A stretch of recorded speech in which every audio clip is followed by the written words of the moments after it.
तर आज मी आलो आहे एका सुंदर आणि हिडन अशा प्लेसवर.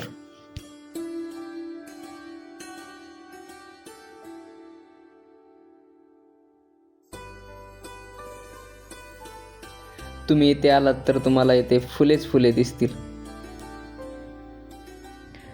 मी सध्या फुलांच्या दुनियेत आलो आहे असे मला वाटत आहे, कारण इथे जिकडे नजर फिरवावी तिकडे सगळीकडे फुलेच फुले दिसतात. मला माहिती आहे तुम्हाला पण लोकेशन जाणून घ्यायची उत्सुकता वाढली आहे ना. जर तुम्हाला लोकेशन पाहिजे असेल तर व्हिडिओ शेवटपर्यंत बघा.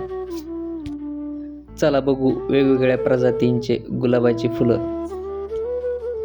मी अशा दिवसामध्ये आलोय ज्या दिवसात गुलाबांच्या झाडाची कटाई केली जाते, त्यामुळे तुम्हाला जास्त फुले दिसत नसतील, पण तरीही बऱ्यापैकी झाडांना फुले आलेले दिसत आहेत. मी येथील लोकांना विचारलं तर ते बोलले जर तुम्ही पावसाळ्यामध्ये आलात तर तुम्हाला खूप जास्त फुले पाहायला मिळतील.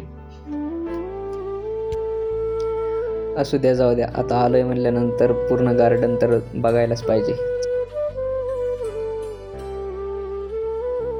गार्डनमध्ये खूप वेगवेगळ्या प्रकारची गुलाबाची फुलं आहेत, वेगवेगळ्या कलरची फुलं आहेत.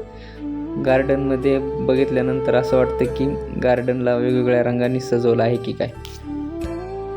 चला तर मग तुम्हाला या जागेचं लोकेशन सांगतो. तर हे आहे जयंतराव टिळक गार्डन. याला रोज गार्डन असं पण म्हणतात. हे गार्डन स्वारगेटपासून अवघ्या 2 ते 2.5 किलोमीटर अंतरावर पर्वत येथे आहे. याचं लोकेशन मी तुम्हाला कमेंटमध्ये किंवा डिस्क्रिप्शनमध्ये देईलच. पण बघा ना किती छान आहे, सुंदर असं गार्डन. जिकडे बघावं तिकडे सगळीकडे फुलेच फुले आहेत, एकदम रंगीबेरंगी, वेगवेगळ्या प्रकारची फुले, वेगवेगळ्या कलरची फुले. तुम्हाला जर इथे यायचं असेल तर तुम्ही 298ची PMT पकडा आणि सारंग सोसायटीच्या स्टॉपवर उतरा. तिथून अवघ्या 400 मीटर अंतरावर हे गार्डन आहे.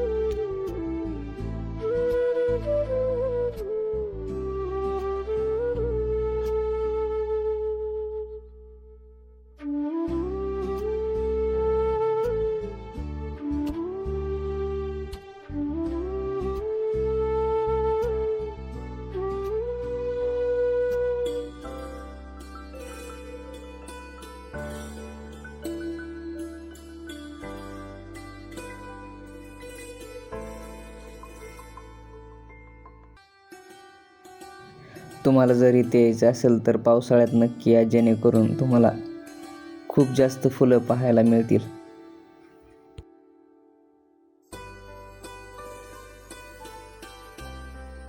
तर आता हॉस्टेलला परत जाण्याची वेळ झाली आहे.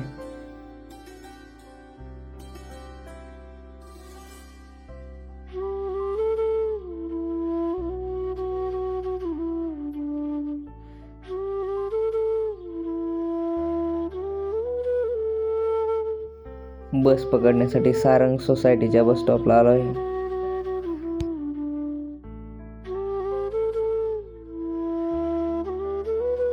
आत्ताच मेंटल हॉस्पिटलच्या BRTला उतरून हॉस्टेलकडे जात आहे.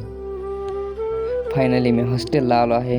चला तर पुढच्या ब्लॉगमध्ये भेटू. अशाच प्रकारचे नवीन व्हिडिओ पाहण्यासाठी व्हिडिओला लाईक करा आणि चॅनलला सबस्क्राईब करा.